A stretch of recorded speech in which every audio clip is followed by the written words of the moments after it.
Olá pessoal, tudo bom?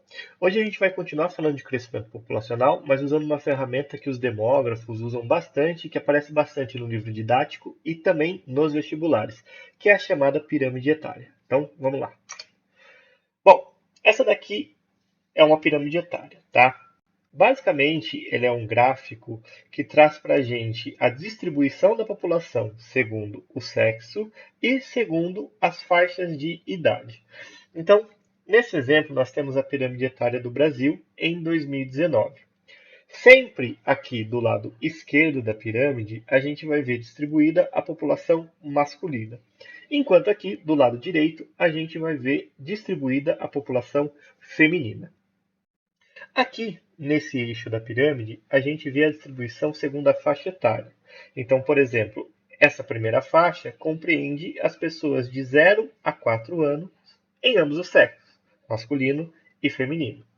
Nesse caso, a gente vê que do sexo feminino, a população de 0 a 4 anos corresponde a 3,5% da população, enquanto no sexo feminino, a população de 0 a 4 anos corresponde a 3,4% da população. E assim sucessivamente, até que a gente tenha o topo da pirâmide, que são as pessoas que compreendem a idade de 100 ou mais anos, que no caso do Brasil é um número extremamente inexpressivo, que nesse caso aparece aqui como 0%. Além disso, aqui nós temos algumas informações complementares, como por exemplo o tamanho da população atual do Brasil em 2019, que é de cerca de 211 milhões de brasileiros. Algumas coisas que a gente precisa saber da pirâmide etária. Veja que ela sempre vai aparecer com essa configuração aqui, sempre com essa distribuição. Então, ela nos permite ter uma imagem imediata de alguns aspectos da população de um determinado local. Uma coisa que é interessante a gente ressaltar é que quase sempre o número de nascimentos do sexo masculino é maior do que no sexo feminino. Isso independente do país, independente da pirâmide, a gente sempre vai ver uma pequena maioria aqui no lado masculino. A gente não sabe explicar muito bem o porquê disso, tá? Mas, de certa forma, isso é compensado ao longo do desenvolvimento da pirâmide, já que estatisticamente as mulheres têm uma expectativa de vida maior do que a dos homens. Veja que os homens eles vivem menos por diversas razões que a gente já chegou até a expor durante as aulas, né? A mulher, em função do ciclo menstrual, ela tem um acompanhamento médico desde muito cedo. Além disso, durante seu ciclo reprodutivo, durante a gravidez e tudo mais, a mulher acaba tendo um acompanhamento médico mais próximo, enquanto os homens não têm esse acompanhamento médico, não existe essa cultura de um acompanhamento médico preventivo para o sexo masculino, o que em partes explica essa maior taxa de mortalidade. Além disso, a população masculina está muito mais envolvida com os índices de violência, índices associados às drogas e a tudo que envolve aí violência urbana de uma forma geral, o que também explica esse decréscimo ao longo do desenvolvimento da pirâmide, o que faz com que, ora, a população entre homens e mulheres se iguale e, ao chegar próximo ao topo, a população feminina chegue a ser muito mais presente, né? Ela tem um tamanho consideravelmente maior. Bom, sabendo então o que é uma pirâmide etária, como ela se divide, é importante saber que a gente divide também a pirâmide etária em três tipos. A gente tem três categorias distintas de pirâmide. A primeira é a chamada pirâmide jovem. É a pirâmide etária clássica de países geralmente subdesenvolvidos que apresentam uma base larga e um topo bastante estreito. É o caso, por exemplo, da pirâmide etária da população do Congo. Essa pirâmide mostra a população do Congo em 2020.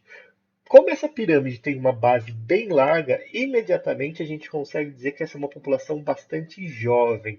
Veja que nos períodos iniciais o tamanho da população é muito significativo, enquanto em idades mais avançadas aqui no topo da pirâmide, a população aparece significativamente menor. A mesma coisa acontece com a idade adulta, que seria o centro da pirâmide. Então a gente consegue dividir a pirâmide nessas três categorias: jovens, crianças, enfim, adultos, que é onde a gente coloca a população economicamente ativa, a população que trabalha e que tem condições de trabalhar, e a população idosa, que geralmente é a população de aposentados de um país. Note que, por essa pirâmide aqui, a gente pode concluir duas coisas. Primeiro, que as taxas de natalidade e fecundidade são extremamente altas, porque a base da pirâmide é muito larga. E segundo, que a expectativa de vida dessa população é relativamente baixa. E a gente comprova isso pelo baixo número de pessoas contidas aqui no topo da pirâmide, justamente nas faixas etárias mais elevadas, 65 a 69 anos, 70 a 74 anos. Veja que nesse caso nós temos um número bem expressivo. Então, essa pirâmide com esse formato, tradicionalmente expressa uma pirâmide jovem, uma pirâmide de países pobres, que ainda estão em vias de desenvolvimento e que, em função disso, apresentam taxas de natalidade significativas. Continuando, nós temos aqui o nosso segundo tipo de pirâmide, que é uma pirâmide do tipo adulta. Novamente, nós trazemos a pirâmide etária do Brasil de 2019, que mostra bem o que seria esse tipo de pirâmide. A pirâmide adulta ela pode ser encarada como uma pirâmide de transição. Veja que a base da pirâmide ficou significativamente menor, enquanto o corpo dela aumentou, ao passo que o seu topo ainda é bastante restritivo. Isso quer dizer que nós temos uma população majoritariamente adulta. Nessa fase de transição, a população econômica ativa é muito abundante, então você tem muitas pessoas empregadas no mercado de trabalho. Além disso, o número de aposentados ainda é pequeno, então você consegue manter um equilíbrio fiscal, manter um equilíbrio no que diz respeito à previdência social. Então, essa seria uma pirâmide de transição característica. Note que à medida que os anos vão passando, a tendência é a base da pirâmide se estreitar cada vez mais, enquanto esse corpo da pirâmide se move aqui para cima. É lógico que ao longo desse movimento você vai tendo óbitos naturais da população, o que vai achatando levemente todo esse corpo até chegar aqui ao topo. A consequência disso é que quando essa etapa transitória estiver concluída, nós teremos a última etapa de uma pirâmide, que é a chamada pirâmide envelhecida, que forma quase que um retângulo, né, não mais uma pirâmide, já que você tem uma distribuição muito melhor da população ao longo das várias faixas de idade, com uma diminuição significativa na sua base, ou seja, a taxa de natalidade já é muito pequena, provavelmente abaixo daquela taxa de fecundidade de 2,1%, que é o que a ONU recomenda para que se mantenha taxas de crescimento populacional. Essa já é a realidade de muitos países desenvolvidos e também é o futuro de praticamente todos os países em via de desenvolvimento, como é o caso do Brasil, China, entre outros países. Nesse daqui, nessa pirâmide, a gente vê um bom exemplo de pirâmide envelhecida, que é justamente a pirâmide etária do Japão. Note como é significativo o topo da pirâmide em idades bem avançadas. Nós temos uma parcela muito grande da população de 60 anos até aí chegar aos 100 mais. Não é tão incomum que você tenha pessoas centenárias dentro da população japonesa. Veja que o corpo é muito mais estreito, e a pirâmide ela vai se afunilando em direção à sua base, mostrando justamente essa queda nas taxas de natalidade. Nesse tipo de pirâmide, a gente começa a ter certos problemas, principalmente problemas com o sistema de previdência. Por quê? Se você tem uma população que se concentra no topo, significa que é uma população envelhecida, provavelmente uma população que já viveu toda a sua vida no mercado de trabalho e que agora vai receber a sua aposentadoria. No entanto, o que garante a aposentadoria dos trabalhadores é justamente a população economicamente ativa, ou seja, a população que ainda está trabalhando. Se essa população que ainda está trabalhando, representada mais ou menos por essa faixa, é menor do que a população que está acima, ou seja, a população mais velha, o valor arrecadado simplesmente não é o bastante para se pagar as aposentadorias. E isso demanda reformas no sistema previdenciário. É o que a gente vê no Brasil, por exemplo. Nós não entramos aqui numa discussão se a reforma é certa, se a reforma é errada, nem nada disso.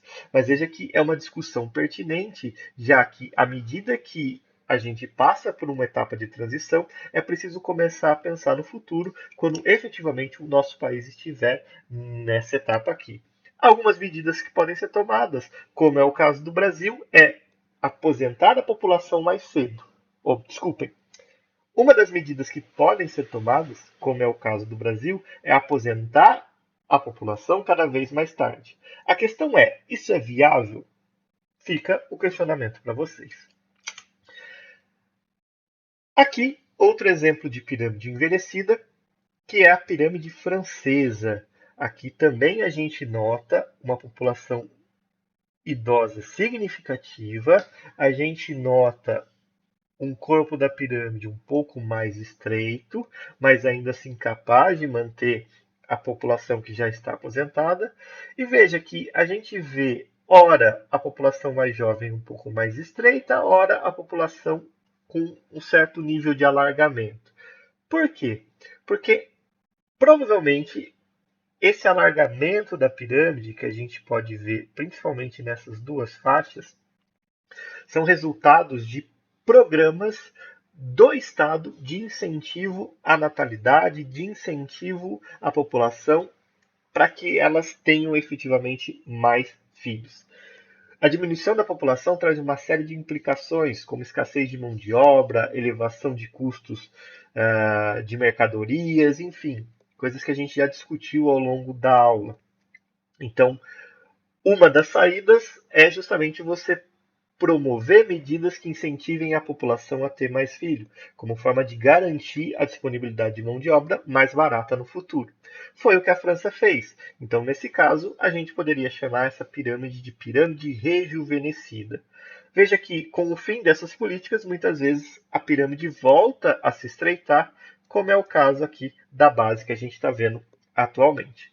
Muitos países seguem esse tipo de política, como é o caso da França, Canadá, Noruega, Islândia, políticas que incentivam famílias a terem um segundo filho através, muitas vezes, de benefícios sociais, como garantia da educação, garantia de um sistema de saúde ou até mesmo garantia de uma renda direta para o sustento dessa criança.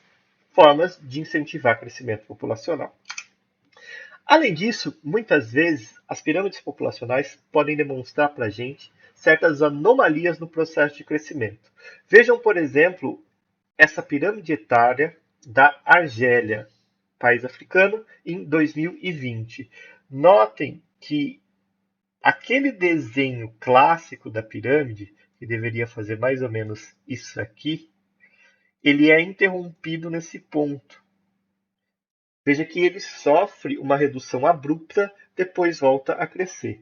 O que será que levou a essa diminuição? Na verdade, o que acontece aqui é que, desde 1991, a Argélia passou, no caso, por uma guerra civil muito severa que se arrastou aí por quase uma década. E o resultado direto dessa guerra civil é um número expressivo de mortes, principalmente na parte mais jovem da sua população, que é envolvida diretamente no conflito. Então a gente vê o reflexo disso aqui nesse ponto da pirâmide. A mesma coisa acontece dentro da pirâmide etária russa. Então, se a gente analisar a pirâmide etária da Rússia de 1950 e 1960, a gente vai ver várias discrepâncias em função do que estava acontecendo nesse período. O que estava acontecendo nesse período? A Segunda Guerra Mundial. Então, notem que isso traz uma diminuição significativa nas taxas de natalidade e essa diminuição ela vai se manter durante toda a evolução dessa geração. Então, veja, essas pessoas que a gente está vendo aqui, em certo momento a gente vai ver em outros pontos aqui da pirâmide e essa diminuição, então, ela vai acabar se mantendo, certo? Finalmente chegamos à evolução da pirâmide etária no Brasil. Então notem que 1950 é um período de grande crescimento populacional brasileiro, ainda que nessa época a nossa população estivesse se transformando de uma população rural, estamos passando por uma população essencialmente urbana. Durante quase todo esse processo, nossa pirâmide se manteve como uma pirâmide jovem, ou seja, uma pirâmide típica de um país subdesenvolvido, com a base larga, expressando justamente esse processo de crescimento acelerado. Isso vai se manter até praticamente 1970, quando o Brasil ainda cresce em ritmos bastante significativos. A partir daí,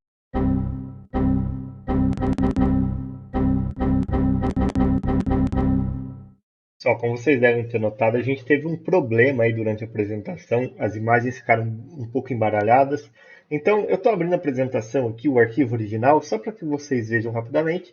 A evolução que eu queria demonstrar é essa daqui, embora tenha dado para ver no vídeo, entre 1970 e 1990. Então, colocando lado a lado, dá para ver claramente o achatamento da pirâmide, tá? Como a transição vai começando a acontecer aqui novamente. E uma pirâmide que ficou faltando, que eu não consegui mostrar também, foi a pirâmide de 2030. Por que essa pirâmide é importante? Importante porque a atual reforma da Previdência foi pensada com base nesses dados aqui, nessa pirâmide. Então, essa configuração que a gente vai encontrar daqui a alguns anos, e foi justamente isso que embasou esse processo todo. Beleza? Continua aí no vídeo. A gente começa a ver um processo de transição das nossas pirâmides. Notem que em 1990, como a gente pode ver aqui,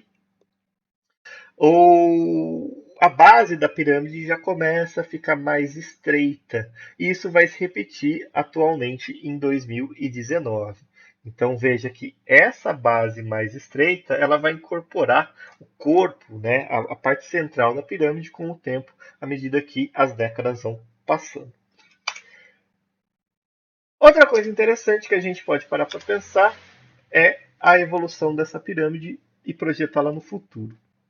Infelizmente o slide aqui teve algum problema, mas eu peguei aqui uma pirâmide que é muito interessante para vocês, que é a pirâmide de 2070. Então, em 2070, essa é a configuração esperada da nossa população. Veja que 2070 não foi uma data escolhida ao acaso. 2070 provavelmente é a data que, segundo as leis atuais, vocês estarão aposentados ou iniciando o processo de aposentadoria. E aí, como será que vai ser a previdência até lá? Será que dá para manter esse mesmo patamar? Será que a gente vai ter que passar por mudanças? Será que as mudanças nos moldes que foram feitas até hoje são viáveis? Isso então fica aí como discussão para a nossa próxima aula. Valeu, pessoal. Muito obrigado. Até a próxima.